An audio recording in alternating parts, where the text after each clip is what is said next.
10, 9, 8, 7, 6, 5, 4, 3, 2, 1, 0.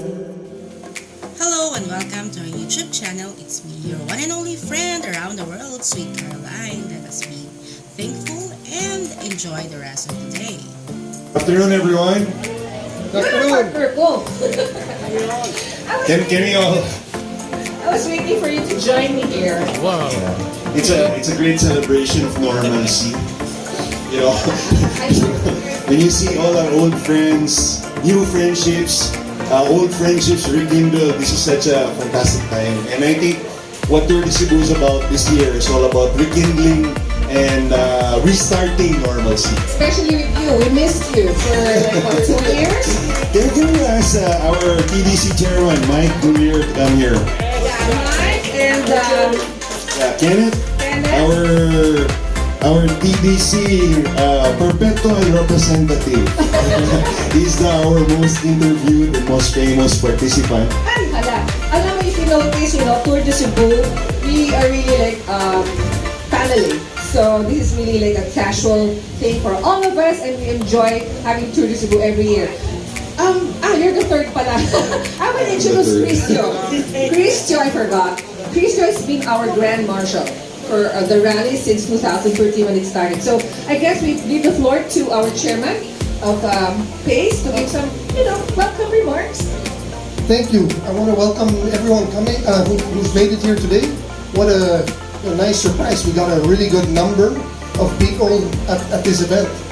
Is anybody here from the representatives from the Manila Sports Car Club? Yes, a lot. The participants themselves are here. There. Okay. Is anyone going to sit with us up front? No more in doubt.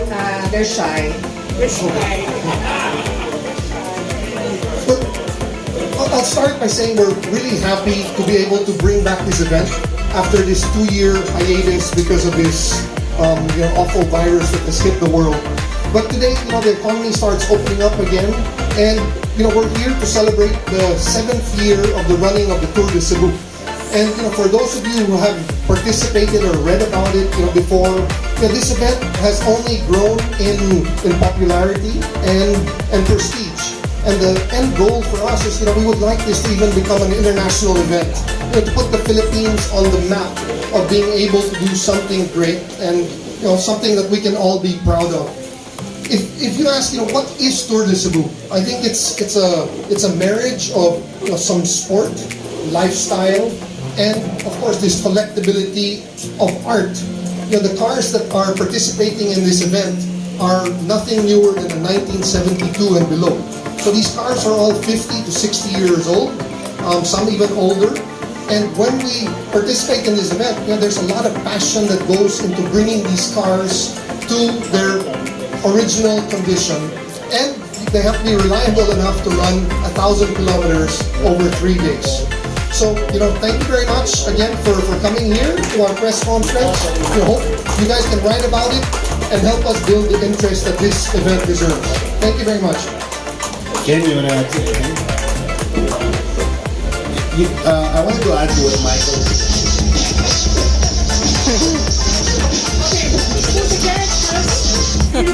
Actually, Kevin gave us his magazine celebrating CC, was with us in the very, very beginning, supported us. So thank you, Kevin. Yeah, James, of course. James has been a participant. Yes. I actually wanted to add to what Michael was saying. A lot of people keep asking this, what is Tour De Cebu really? Is it a milimiligia? Is it, what is it? Is it a race? My standard answer, it is whatever you want to put in and what you will get out of it. If you want to be very ultra serious and you want to treat it, you come in all your period attire gear, racing gear, and you want to really participate to the full, you're allowed to do so and you will have the time of your lives. If you want to go for a fantastic drive in your vintage car, you can allow to do so and you will have great pictures, you will enjoy yourself. So whatever you put in is what you get out of it. And that's been the mantra of all our participants. That's why they keep coming back, because it is literally living a fantasy come to life. When you sit there in the grid and you look to the left and you see a Jaguar E-Type, you look to the right, you see a Mercedes Mr. Slim. You see these cars in car shows. But when you're sitting in the grill and you hear them revving, you smell, you hear everything, and then when the flag goes down and everyone's gunning it just transforms the whole experience. So whatever you put in is what you get out. Ken, maybe you want to add? Yeah. So good afternoon, everyone. Just like to say that this is it's a very unique event. That's why we've been joining for about 7 years now. This is the 7th year. Yeah, 7th year in fact, and this is one of the biggest. With about 42. I think we'll probably reach 45 cars. It's a beautiful experience. It's really magical. No? When you drive on the streets of Bohol, those winding roads by the sea, you see the sunset. You know, it's these memories you always carry your whole lifetime. So yeah, we'll be talking more about it, and yeah, we'll share some of the experiences. And, you know, we'll take questions later. So. Yeah. Looking forward to a very good afternoon with you.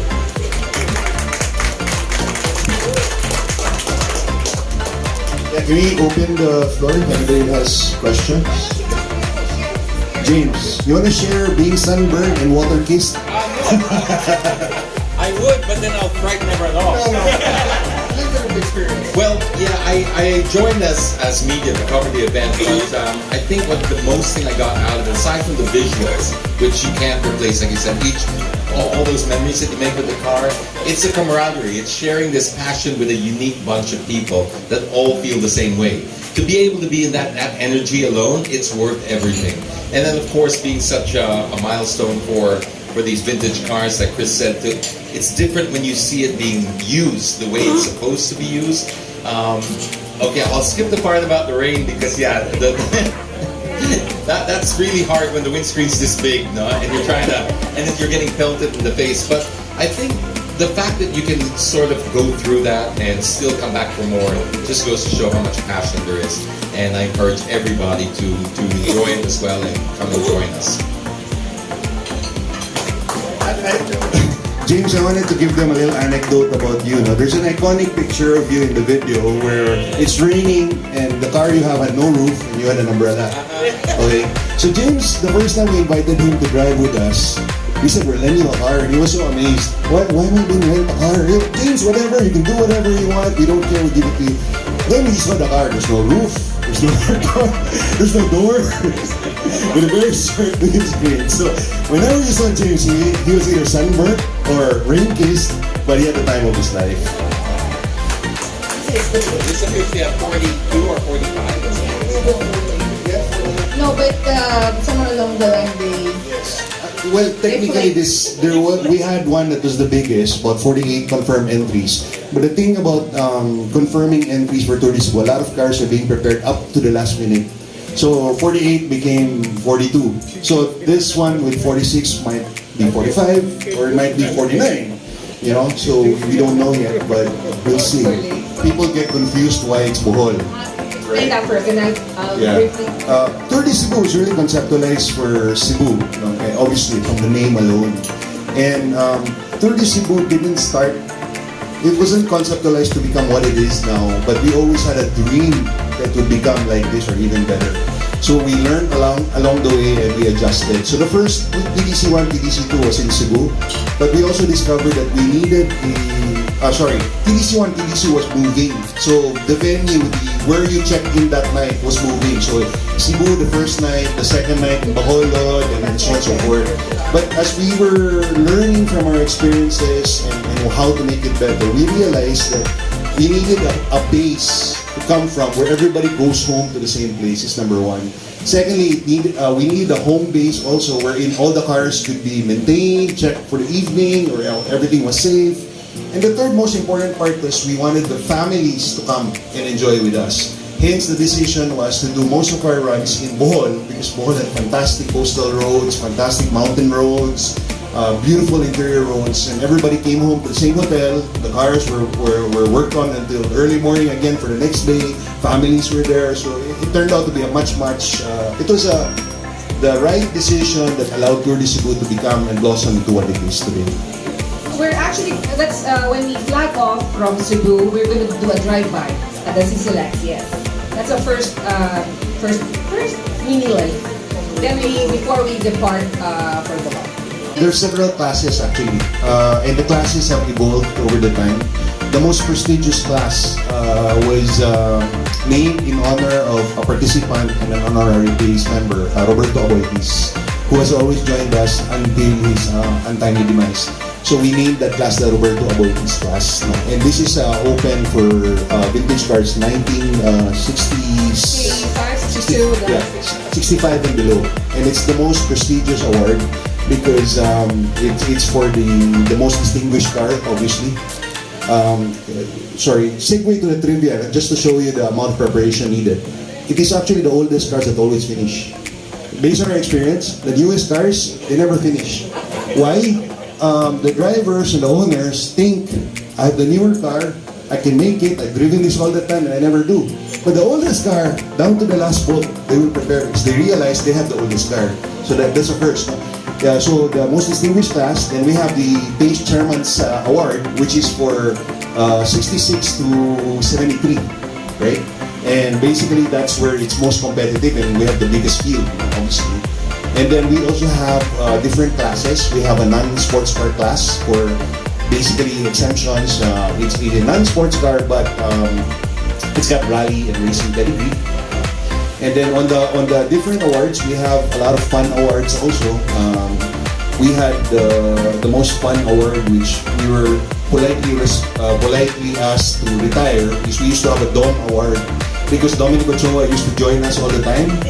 And there was one time that he didn't join, and we wanted to give that award to the wackiest member. And so we actually named an award after him, but he requested us to please change the name. So that's really it is. No? We're not too serious, but we have to be serious enough.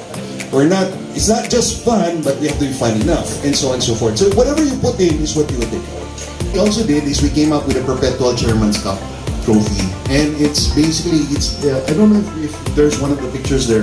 It's a very big cup, just like the Millennium Club, and all the champions are written into the black, and it is brought out during the race when everybody can see who the champions are, and that cannot be taken home.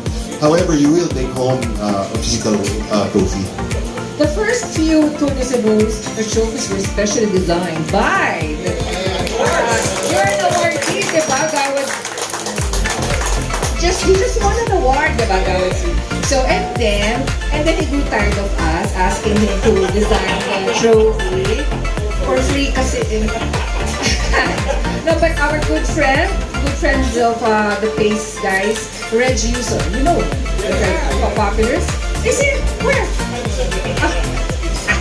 Okay, Reg Yuson, this is his third year of designing our trophies. Actually, we also have an overall winner, right, for the whole event. And this year, we have a sponsor in the name of Vintage Grail. So apparently, they're giving us a special prize for the winner, and it's going to come in the form of a vintage watch. So this is the first time we're going to get something like that. So that's a plug for Vintage Grail. Basically, it's an invitational. It requires an invitation. But how difficult it is to secure an invitation will largely be dependent on the car, right? It starts with the car, and then after the car, it's the participant itself that's vetted. Because ultimately, it's a gentleman's race, and we try to make sure that because it's a family atmosphere, that everybody that joins will become part of the family. You know?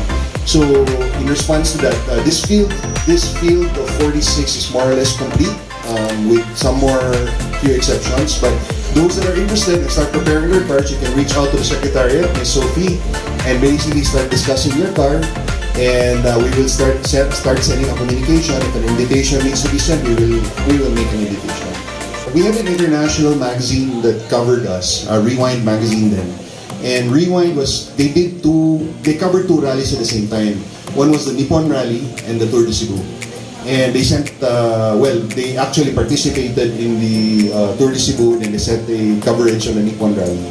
And if you check that magazine, if you ever get a copy of that Rewind magazine, they actually said this is the best vintage rally of its type, tropical rally in Asia. And by the way, we were also featured in Petrolicious, and Petrolicious feature was the best vintage rally you've never heard of. And we also won the Sports Tourism Adventure Award 2019. Yes. Sophie, by the way, actually the Nippon, the Japanese Classic Club, they actually sent me a communique. They're asking for invitation for next year. Yeah, if, you know what? A lot of countries I've been receiving inquiries. If anyone that you can help, because it's hard to bring the cars here because we don't. No, AAP has to help because this is a very big tourism event, and we would like to get the support. What do you call that? That carnival massage because we don't have that. So. Yeah, I'll add to that. If we want this to become a true international event, we would really need the support of government agencies to help us. Because, like Chris said, the entry is the quality of that car. And yeah, there are so many collectors, that collect much better and bigger prized possessions than we do. And if we would like them to come here, we have to make sure that we can facilitate the entry and exit of those cars. Actually, if you're familiar with the Nippon Rally actually moves their venues to different countries. They brought all their cars to Taiwan. They did Nippon Rally in Taiwan. They did Nippon Rally in the US. And they were actually exploring if it were possible to actually join and fuse their cars into the Tour De Cebu. Let us be kind and grateful. No matter how hard life is, our Heavenly Father will always be with us. May the love and peace be always with us. Just choose the right path of our lives because everything was already written in the stars. So, be positive, stay positive, and always keep the positive energy alive.